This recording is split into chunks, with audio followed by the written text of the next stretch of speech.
There are so many different ways to cook whole roast duck, and I think the main aim is to get that crispy skin. So I'm going to show you how easy it is to render the fat. First of all, we need a whole roast duck.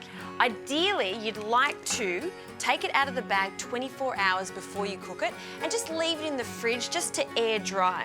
Also, get some paper toweling and just pat that dry all over. And if you can, just rinse the cavity under some water and of course, pat that dry too. So we're going to start filling the cavity with some aromats, and I've got 2 shallots here. I'm going to leave the skin on.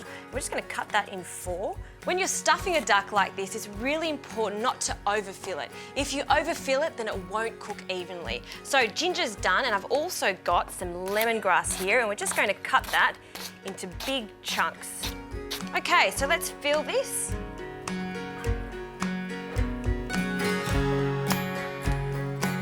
So all those beautiful aromats are in now, we can start cooking it. So duck goes straight onto a wire rack, into a baking tray, and I'm going to place some water underneath this. By doing this, the duck will steam and cook at the same time. So in with the water, we're going to cover it now with some aluminium foil, and the first stage of the cooking is going to take 1 hour at 160 degrees.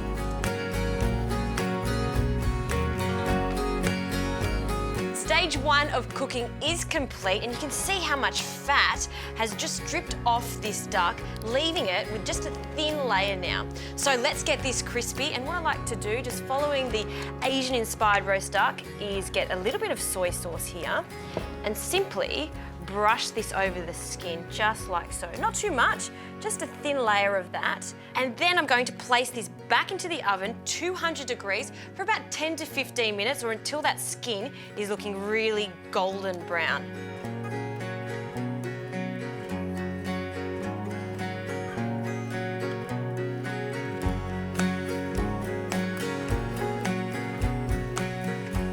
So the duck is cooked, and of course, just like any other meat, we've allowed it to rest for about 20 minutes. And you can see this skin is just perfectly golden brown. The skin is crispy, and there's not much fat underneath it. And that's because we've steamed it first and then put it on a high heat for it to get golden brown. So what I like to do is just present this in the middle of the table, roast veggies around it, some greens, and just to show you how moist this is. And how crispy, look at that. Golden skin, perfectly moist in the centre. The perfect roast duck.